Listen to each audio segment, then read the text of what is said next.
रुकिए, एक पल के लिए रुकिए। अभी जो मैं आपको बताने वाला हूं वह कोई साधारण कहानी नहीं है। यह गरुड़ पुराण का वह कड़वा और डरावना सत्य है जिसे जानकर आपकी रूह कांप उठेगी। हमारे समाज में जब किसी घर में एक बेटे का जन्म होता है तो खुशी का ठिकाना नहीं रहता। ढोल नगाड़े बजते हैं, मिठाइयां बांटी जाती हैं, पूरे परिवार में हर्षोल्लास छा जाता है। पिता गर्व महसूस करता है, सोचता है कि उसका सहारा आ गया, उसका नाम आगे बढ़ाने वाला वारिस आया। उसे लगता है कि उसकी सारी मेहनत, उसकी सारी तपस्या सफल हो गई। लेकिन क्या आपने कभी अपने मन में यह सवाल उठाया है, वह बेटा जिसके लिए आप दिन रात मेहनत कर रहे हैं, क्या सच में आपका सहारा बनने आया है, या वह आपकी पिछली जन्मों का कोई खौफनाक हिसाब चुकाने आया है? वह बच्चा जो आपके घर में खेल रहा है, क्या आशीर्वाद है या पुराने किसी दुश्मन का श्राप जो इस जन्म में आले भी आपके ही घर में, आपके ही खून से पैदा हुआ है? आज हम गरुड़ पुराण के उन रहस्यमय और डरावने पन्नों को खोलेंगे जो हजारों सालों से इंसानों की समझ से परे रहे हैं। हम जानेंगे कि आखिर एक बेटा किस घर में जन्म लेता है, क्यों कुछ लड़के अपने माता पिता के लिए श्रवण कुमार बन जाते हैं और क्यों कुछ बेटे अपने ही माता पिता को दुख और तड़प देते हैं। हम अक्सर सोचते हैं कि बेटा होना हमारी किस्मत है। हमें लगता है कि हमने बहुत पूजा की होगी, मंदिरों में माथा टेका होगा, इसलिए भगवान ने हमें बेटा दिया। लेकिन गरुड़ पुराण कहता है कि इस धरती पर कुछ भी केवल आपकी इच्छाओं या मन्नतों से नहीं होता। जब किसी घर में बेटा जन्म लेता है तो यह किसी दुआ का फल नहीं है, यह एक बहुत बड़ा कर्मों का लेन देन है जो यमराज और ब्रह्मांड की अदालत में तय होता है। गरुड़ पुराण के अनुसार बेटा 4 प्रकार से आपके घर में जन्म ले सकता है। आपको यह समझना होगा कि आपका बेटा या तो आपके लिए सहारा है या आपके पिछले कर्मों का हिसाब चुकाने आया है। पहला रूप, शत्रुपुत्र। कभी आपने सुना है या पढ़ा है जहां बेटा अपने ही माता पिता पर हाथ उठाता है, उनकी कमाई और संपत्ति छीन लेता है और अंत में उन्हें दर दर भटकने के लिए छोड़ देता है। गरुड़ पुराण कहता है कि यह कोई बुरी किस्मत या भगवान का अन्याय नहीं है, यह आपके पिछले जन्म का कर्म है। आपने किसी को नुकसान पहुंचाया था, उसकी संपत्ति छीनी थी या उसकी जान को तड़पाया था। उस आत्मा ने कसम खाई थी कि वह आपके घर में जन्म लेकर अपना बदला लेगी। यही शत्रुपुत्र का अर्थ है। दूसरा रूप, रणपुत्र। यह बेटा देखने में मासूम लगता है लेकिन माता पिता के लिए दर्द और संघर्ष लाता है। वह बचपन से बीमारियों का शिकार होता है। माता पिता अपनी सारी दौलत और समय उसे ठीक करने में लगा देते हैं। कभी कभी वह बच्चा मर जाता है। गरुड़ पुराण बताता है कि यह भी एक लेन देन है। पिछले जन्मों का कर्ज चुकाने के लिए वह आत्मा आपके घर आई है। तीसरा रूप, सेवक पुत्र। यह बेटा बहुत कम देखने को मिलता है लेकिन जब होता है तो माता पिता के लिए वरदान होता है। वह अपने माता पिता की सेवा करता है, उन्हें खुश रखने की पूरी कोशिश करता है। वह अपने सपनों और इच्छाओं को पीछे रखता है लेकिन उनका भला करता है। यह आत्मा पिछले जन्म में किए गए आपके निस्वार्थ उपकार का फल है। चौथा रूप, धर्मपुत्र। यह बेटा बेहद दुर्लभ और पवित्र होता है। वह अपने माता पिता के नाम और परिवार के लिए गौरव लाता है, समाज के लिए काम करता है, धर्म की स्थापना करता है और अपनी सेवा से अपने माता पिता को मोक्ष की राह दिखाता है। गरुड़ पुराण का यह सत्य कड़वा है लेकिन इसे समझना बहुत जरूरी है। बेटा केवल आपका वारिस नहीं है, वह आपके कर्मों का परिणाम है। यदि आप अपने बेटे के लिए अंधा प्रेम दिखाते हुए दूसरों का हक मारते हैं तो तप्त मूर्ति नामक नर्क में आपको सजा मिलती है। बेटा आपका पाप नहीं बांटता, वह केवल अपनी आत्मा की यात्रा पूरी करता है। इसलिए अपने बेटे से प्यार करें, उसे संस्कार दें, उसकी परवरिश करें, लेकिन अपने मन में यह गलत उम्मीद न पालें कि वह हमेशा आपका कर्ज चुकाएगा या आपकी सेवा करेगा। आप केवल अपना धर्म निभाइए, अपने कर्मों का फल समझिए और अपने बेटे को एक स्वतंत्र आत्मा के रूप में देखिए। यदि आप यह समझ जाएं कि बेटा आपके कर्मों का परिणाम है और आप अपने पुत्र मोह को छोड़ दें, तभी आपकी आत्मा स्वतंत्र होगी। यह ज्ञान आपको शांति देगा, आपको अपने रिश्तों के भार से मुक्त करेगा। जब हम बेटों के जन्म की बात करते हैं तो यह केवल एक सामान्य घटना नहीं है। गरुड़ पुराण कहता है कि हर आत्मा जो इस धरती पर आती है वह किसी न किसी पिछले जन्म के लेन देन और कर्मों का परिणाम होती है। अब सवाल यह उठता है कि क्या आपका बेटा केवल आपका वारिस है या वह आपके पुराने कर्मों का हिसाब चुकाने आया है? शत्रुपुत्र और रणपुत्र के बाद कई घरों में एक और रूप देखने को मिलता है, सेवक पुत्र। यह बेटा हमेशा माता पिता के लिए एक वरदान साबित होता है। वह अपनी इच्छाओं को त्याग कर अपने माता पिता की सेवा करता है। उसकी हर मुस्कान, हर कदम, हर शब्द केवल उनके लिए होता है। वह खुद भूखा रह सकता है, पर माता पिता की खुशी के लिए हर बलिदान करने को तैयार रहता है। यह बेटा पिछले जन्म में आपके द्वारा किए गए निस्वार्थ उपकार का फल होता है। लेकिन सेवक पुत्र की तुलना में भी अधिक दुर्लभ होता है धर्मपुत्र। धर्मपुत्र केवल परिवार के लिए नहीं, बल्कि समाज और मानवता के लिए आता है। वह अपने कर्मों से अपने माता पिता के जीवन में प्रकाश लाता है। वह शिक्षा और संस्कार में उत्कृष्ट होता है, समाज में धर्म और न्याय की स्थापना करता है। उसके जीवन का उद्देश्य केवल परिवार की सेवा नहीं, बल्कि पूरे समाज के लिए आदर्श बनना है। ऐसे बेटे का जन्म केवल अत्यंत पुण्यात्माओं के घर में ही होता है। गरुड़ पुराण यह भी बताता है कि बेटों के साथ रिश्ते कभी कभी तनावपूर्ण क्यों होते हैं। यह कोई जनरेशन गैप या समय की बदलती सोच नहीं है। असल में यह पिछले जन्मों के पुराने कर्म, अधूरे हिसाब और आत्माओं के अधिकारों का संघर्ष है। जब पिता और बेटा एक ही घर में होते हैं, तो यह संघर्ष अधिक दिखाई देता है। दोनों एक दूसरे के लिए सही या गलत साबित करने की कोशिश करते हैं। यह जानकर डर लगता है कि यदि बेटा हमारे कर्मों का परिणाम है, तो हमें अपने बेटे से प्यार करना या उसका पालन पोषण करना किस नजरिए से करना चाहिए। गरुड़ पुराण सिखाता है कि पिता और माता का सबसे बड़ा धर्म है अपने बेटे का सही पालन पोषण करना, उसे भूखा न रखना, उसे अच्छी शिक्षा देना, उसे सही और गलत की समझ देना। यही वास्तविक धर्म है। लेकिन इस आधुनिक समय में अंधा पुत्र मोह माता पिता को अपने सही धर्म से भटका देता है। लोग अपने बेटे के लिए गलत रास्ते अपनाते हैं, दूसरों का हक मारते हैं, बेईमानी और भ्रष्टाचार करते हैं, ताकि अपने बेटे को ऐशो आराम की जिंदगी दे सकें। गरुड़ पुराण चेतावनी देता है कि ऐसे पिता के लिए मृत्यु के बाद सबसे भयंकर सजा तैयार है। तप्त मूर्ति नरक में उनकी आत्मा को लाल गर्म लोहे पर चिपका दिया जाता है। बेटा उनके पापों का भागीदार नहीं होता। इसलिए यह आवश्यक है कि माता पिता अपने बेटे से प्रेम करें, लेकिन अपने पुत्र मोह में अंधा न हो जाएं। बेटे को स्वतंत्र आत्मा के रूप में देखिए, उसे संस्कार दीजिए, प्यार दीजिए, लेकिन उसके जीवन पर अपने स्वार्थ का बोझ मत डालिए। गरुड़ पुराण बताता है कि यदि आप यह समझ लें कि बेटा आपके कर्मों का परिणाम है और आप अपने भीतर की गलत उम्मीदों को छोड़ दें, तभी आपकी आत्मा स्वतंत्र होगी। बेटा चाहे शत्रु पुत्र हो या सेवक पुत्र या धर्म पुत्र, वह हमेशा आपका शिक्षक और आपका कर्मों का परिणाम रहेगा। हम अक्सर यह सोचते हैं कि बेटा हमारी संपत्ति है, हमारी दौलत है, हमारी सुरक्षा है। लेकिन गरुड़ पुराण सिखाता है कि बेटा केवल आपके कर्मों का फल है। वह आपकी संपत्ति नहीं है, आपका अधिकार नहीं है, बल्कि एक स्वतंत्र आत्मा है। उसे अपने कर्मों की यात्रा पूरी करने दीजिए। यदि कोई बेटा आपके जीवन में संघर्ष और पीड़ा लाता है, तो इसे भगवान का न्याय मानिए। अपने आंसुओं और दर्द से आप अपने पुराने कर्मों का हिसाब चुकता कर रहे हैं। उस आत्मा ने केवल अपना लेन देन पूरा किया है। इसे व्यक्तिगत अपमान न समझें। आप केवल इस ब्रह्मांड के नियमों के अनुसार अपनी आत्मा को मुक्त कर रहे हैं। इस ज्ञान से माता पिता यह समझ सकते हैं कि बेटा केवल उनका वारिस नहीं है, वह उनके पुराने कर्मों का हिसाब है। यदि आप अपने पुत्र मोह को छोड़ दें और उसे एक स्वतंत्र आत्मा के रूप में स्वीकार करें, तो आपकी आत्मा को शांति मिलेगी। अब हम उस सबसे गहरे और डरावने सवाल की ओर बढ़ते हैं। बेटा केवल सहारा है या आपके पुराने कर्मों का परिणाम? गरुड़ पुराण कहता है कि यह सच हमेशा आंखें खोल देने वाला और कभी कभी डरावना होता है। जब कोई शत्रु पुत्र आपके घर में जन्म लेता है, तो वह सिर्फ आपका दुश्मन नहीं होता, वह आपके पुराने कर्मों का न्याय करता है। आपके पिछले जन्म का वह इंसान जिसने आपके साथ अन्याय सहा, वही इस जन्म में आपके घर में पैदा होकर आपको सबक सिखाने आता है। वह आपका वारिस नहीं बल्कि आपका अपने ही कर्मों का न्याय करने वाला न्यायाधीश बनकर आता है। पुत्र भी ऐसा ही है।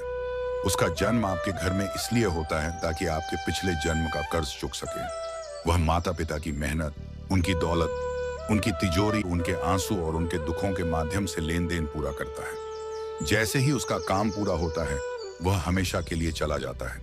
यह भयानक सच्चाई समझना कठिन है, लेकिन यही ब्रह्मांड का नियम है। सेवक पुत्र और धर्मपुत्र के जन्म में आपको एक आशीर्वाद मिलता है। सेवक पुत्र अपने माता पिता की सेवा करता है और उनके जीवन को आसान बनाता है। धर्मपुत्र केवल अपने परिवार के लिए नहीं बल्कि समाज के लिए भी जीवन समर्पित करता है। उनके आने का कारण केवल आपके पुराने पुण्य और भले कर्म हैं। गरुड़ पुराण हमें यह भी चेतावनी देता है कि यदि माता पिता अपने पुत्र मोह में अंधे हो जाते हैं और अपने बेटे के लिए दूसरों का हक मारते हैं, बेईमानी करते हैं, तो मृत्यु के बाद उन्हें सबसे भयानक सजा मिलती है। तप्त मूर्ति नामक नरक में उनके शरीर और आत्मा को लाल गर्म लोहे के खंभों से चिपका दिया जाता है। बेटा जिसके लिए उन्होंने सब कुछ किया उनके पापों में हिस्सा नहीं लेता, वह केवल अपनी यात्रा पूरी करता है। इसलिए माता पिता को यह समझना आवश्यक है कि बेटा आपका अधिकार नहीं है, वह स्वतंत्र आत्मा है, अपने पुराने कर्मों का फल है। यदि बेटा आपके जीवन में संघर्ष और पीड़ा लाता है तो इसे भगवान का न्याय समझें। अपने आंसुओं और दुख से आप अपने पुराने कर्मों का हिसाब चुकता कर रहे हैं। गरुड़ पुराण बताता है कि बेटा चाहे शत्रु पुत्र हो, रण पुत्र हो, सेवक पुत्र हो या धर्म पुत्र, वह हमेशा आपके कर्मों का फल है। आप उसे केवल अपने पुत्र के रूप में देख सकते हैं, लेकिन यह समझना जरूरी है कि वह आपके पुराने कर्मों का परिणाम है। इस गहरे ज्ञान को समझकर माता पिता अपने पुत्र मोह को छोड़ सकते हैं। वे अपने बेटे के लिए अपने अंदर की गलत अपेक्षाओं को छोड़कर केवल अपने धर्म को निभा सकते हैं। बेटा चाहे किसी भी प्रकार का हो, उसका जन्म केवल आपके कर्मों का फल है। यदि आप इसे स्वीकार कर लें तो आपकी आत्मा को शांति मिलेगी। गरुड़ पुराण का यह सत्य कड़वा है, लेकिन इसे समझना आवश्यक है। बेटा आपका वारिस नहीं, आपके कर्मों का न्याय करने वाला है। यदि आप अपने पुत्र मोह को छोड़ दें, उसे स्वतंत्र आत्मा के रूप में देखें, उसे संस्कार दें और उसके साथ निस्वार्थ प्रेम करें, तभी आपकी आत्मा स्वतंत्र होगी। यह ज्ञान माता पिता को यह समझने में मदद करता है कि बेटा केवल उनका बेटा नहीं है, बल्कि उनके पुराने कर्मों का परिणाम है। यदि माता पिता इस सच्चाई को अपनाएं तो उनके रिश्ते में शांति आएगी और उनका बेटा भी सही दिशा में बढ़ेगा। अब जब हमने गरुड़ पुराण के उन गहरे रहस्यों को समझ लिया है जो बेटों के जन्म और उनके माता पिता के साथ रिश्तों को पूरी तरह बदल देते हैं, तो यह समझना बेहद जरूरी है कि बेटा केवल आपकी संपत्ति, आपका सहारा या आपकी मन्नत का फल नहीं है। बेटा आपके कर्मों का परिणाम है, आपका पिछले जन्मों का हिसाब किताब है और एक स्वतंत्र आत्मा है जो अपनी यात्रा पर है। हम अक्सर अपने बेटे को केवल अपने वंश का वारिस मानते हैं, सोचते हैं कि वही हमारा सहारा होगा, हमारा जीवन आसान बनाएगा, हमारे बुढ़ापे का सहारा बनेगा। लेकिन गरुड़ पुराण हमें यह सिखाता है कि बेटा के कभी भी आपकी खरीदी हुई जागीर नहीं होता। वह आपकी इच्छाओं और लालच का साधन नहीं है। वह सिर्फ आपका बेटा नहीं बल्कि आपके कर्मों का जीवंत रूप है। यदि आपका बेटा शत्रु पुत्र है तो वह आपके पुराने जन्म का ऋण चुकाने आया है। वह आपके साथ आपके पुराने कर्मों का हिसाब कर रहा है। यदि वह रणपुत्र है तो वह आपके परिवार के पुराने कर्ज को वसूल रहा है। सेवक पुत्र और धर्मपुत्र आपके पुराने पुण्य और अच्छे कर्मों का फल है। चाहे बेटा किसी भी रूप में हो, उसका जन्म केवल ब्रह्मांड के न्याय के अनुसार होता है। इस सच्चाई को समझकर माता पिता को अपने भीतर का पुत्र मोह छोड़ना होगा। बेटा चाहे जैसा भी हो, उसे स्वतंत्र आत्मा के रूप में स्वीकार करना होगा। उसे संस्कार दें, शिक्षा दें, प्यार दें, लेकिन उसकी जिंदगी पर अपने स्वार्थ का बोझ मत डालिए। उसे अपने पुराने कर्मों का न्याय करने दीजिए। आप केवल उसे जन्म देने का माध्यम हैं। गरुड़ पुराण की यह शिक्षा हमें यह भी सिखाती है कि पुत्र मोह में अंधा होना सबसे बड़ा पाप है। यदि माता पिता अपने बेटे के लिए दूसरों का हक मारते हैं, बेईमानी करते हैं, भ्रष्टाचार करते हैं, तो मृत्यु के बाद उन्हें सबसे भयंकर सजा मिलती है। तप्त मूर्ति नरक में उनकी आत्मा लाल गर्म लोहे के खंभों पर जलती है। बेटा जिसके लिए उन्होंने सब कुछ किया उनके पापों में भागीदार नहीं होता, वह केवल अपनी यात्रा पूरी करता है। इसलिए सबसे जरूरी बात यह है कि बेटा कोई संपत्ति नहीं है, वह आपका मालिक नहीं है, वह स्वतंत्र आत्मा है। यदि वह आपके जीवन में कठिनाइयां लाता है तो इसे भगवान का न्याय समझें। अपने आंसुओं और दर्द से आप अपने पुराने कर्मों का हिसाब चुकता कर रहे हैं। वह आपके पुराने कर्मों का फल है। गरुड़ पुराण हमें यह भी चेतावनी देता है कि अंधा पुत्र मोह माता पिता को उनके धर्म से भटका देता है। आप अपने बेटे के लिए सब कुछ करने के लिए अपने धर्म और अपने आत्मिक शांति का बलिदान न करें। बेटे के लिए अपने अंदर की गलत अपेक्षाओं को छोड़िए, उसे स्वतंत्र आत्मा के रूप में स्वीकार कीजिए। यदि बेटा सेवक पुत्र या धर्मपुत्र है तो उसे भगवान का वरदान मानिए। उसका आशीर्वाद और उसकी सेवा आपके जीवन को सुख, शांति और आनंद देती है। उसकी हर सेवा, उसकी हर मुस्कान आपके पुराने पुण्य का फल है। उसके लिए आभार व्यक्त कीजिए और भगवान का धन्यवाद कीजिए कि आपको इतना शुभ और महान बेटा मिला। गरुड़ पुराण हमें यह भी सिखाता है कि बेटे के साथ रिश्ते में तनाव और संघर्ष केवल पुराने कर्मों का प्रतिबिंब है। यह कोई जनरेशन गैप या आधुनिक समय की समस्या नहीं है। यह पिछले जन्मों के अधूरे लेन देन का परिणाम है। यदि माता पिता इसे समझ लें और अपने बेटे को केवल अपने कर्मों का फल मानकर स्वीकार करें, तो उनके संबंधों में शांति आ जाएगी। आज का समाज बेटों को केवल संपत्ति, दौलत और वारिस मानता है। माता पिता अपने पुत्र मोह में अंधे होकर गलत रास्ते अपनाते हैं। लेकिन गरुड़ पुराण की यह शिक्षा हमें सिखाती है कि बेटा केवल आपके कर्मों का परिणाम है। वह आपकी संपत्ति नहीं है, आपका अधिकार नहीं है। उसे स्वतंत्र आत्मा के रूप में देखिए। उसे संस्कार दीजिए, उसे प्रेम दीजिए, लेकिन उसे अपने स्वार्थ में कैद मत कीजिए। यदि कोई बेटा आपके जीवन में दुख और संघर्ष लाता है, तो उसे कोसने के बजाय यह समझिए कि वह आपके पुराने कर्मों का फल है। अपने आंसुओं और दर्द से आप अपने पुराने कर्मों का हिसाब पूरा कर रहे हैं। बेटा आपका वारिस नहीं है, वह आपके कर्मों का न्याय करने वाला है। गरुड़ पुराण का यह कड़वा सच हमें यह समझाता है कि माता पिता का सबसे बड़ा धर्म है अपने बेटे का पालन पोषण करना। उसे भूखा मत रखो, उसे शिक्षा दो, उसे संस्कार दो, उसे सही और गलत की समझ दो, लेकिन अपने पुत्र मोह में अंधा न बनो। उसके जीवन पर अपने स्वार्थ का बोझ मत डालो।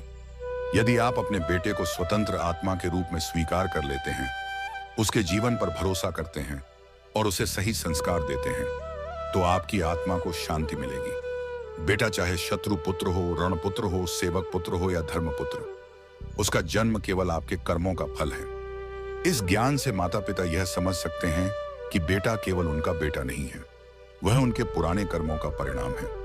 यदि माता पिता अपने पुत्र मोह को छोड़ दें और बेटे को स्वतंत्र आत्मा के रूप में स्वीकार करें, तो उनका रिश्ता सही मायने में पवित्र और शांतिपूर्ण बन जाएगा। आप अपने बेटे से प्रेम करें, उसे संस्कार दें, उसे शिक्षा दें, उसे खुश रखें, लेकिन उसे अपने स्वार्थ और लालच के पिंजरे में मत बांधिए। बेटा आपका सहारा हो सकता है, आपका शिक्षक हो सकता है, लेकिन वह हमेशा आपके पुराने कर्मों का फल रहेगा। गरुड़ पुराण का यह ज्ञान हमें यह भी सिखाता है कि बेटे के जन्म का हर रूप, चाहे शत्रु पुत्र हो, रण पुत्र हो, सेवक पुत्र हो या धर्म पुत्र, सभी का उद्देश्य केवल ब्रह्मांड के न्याय को पूरा करना है। आप केवल उस यात्रा का माध्यम हैं। इसलिए माता पिता अपने बेटे से बेइंतहा प्रेम कीजिए, उसे संस्कार दीजिए, उसे स्वतंत्र आत्मा मानकर उसकी यात्रा में सहयोग दीजिए। अपने पुत्र मोह को छोड़िए, अपने पुराने कर्मों का हिसाब अपने आंसुओं और अपने धैर्य से चुकाइए। तभी आपकी आत्मा को शांति और मोक्ष मिलेगा। याद रखिए, बेटा आपका वारिस नहीं है, वह आपके कर्मों का न्याय करने वाला है। उसे स्वतंत्र आत्मा के रूप में स्वीकार कीजिए, उसे संस्कार दीजिए, उसे प्रेम दीजिए। अपने पुत्र मोह के लोहे के पिंजरे को खोलिए। यही गरुड़ पुराण का सबसे बड़ा, सबसे कड़वा, लेकिन सबसे मुक्तिदायक सत्य है।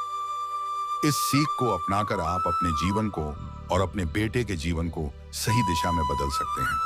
आपके भीतर का तनाव, आपके पुराने कर्मों का बोझ, आपके पुत्र मोह की गलत उम्मीदें, सब कुछ खत्म हो जाएगा।